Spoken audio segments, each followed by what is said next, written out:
Hello বন্ধুরা, কারা কারা আমার মতো অলস প্রকৃতির জানাবে তো। আজ তো হলুদকে আমি একদম সাবান তৈরি করে নিয়েছি। প্রতিদিন এই মাখামাখি বাটাবাটি ঘষাঘষির চেয়ে একটা আস্ত সাবান তৈরি করে নিয়েছি, যেটা দিয়ে আমি আমার মুখ গোটা বডিতে আমি হলুদটা মেখে নিতে পারি। তো তাই জন্য আমি সাবানটা তৈরি করে নিয়েছি। আর আমি কিভাবে সাবানটা তৈরি করেছি সেটা জানতে গেলে অবশ্যই কিন্তু আমার ভিডিওতে বেশি বেশি করে লাইক, শেয়ার আর কমেন্ট করতে হবে। তাহলে আমি একদিন ভিডিওটা তোমাদের সামনে শেয়ার করব।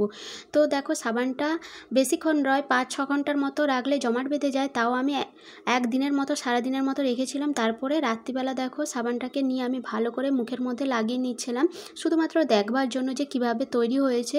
তো দারুণ হয়েছে কি বলবো। আর মুখের মধ্যে লাগিয়ে অল্প একটু জল দিয়ে ভালো করে দেখো এরকম ম্যাসেজ করে নিয়েছি।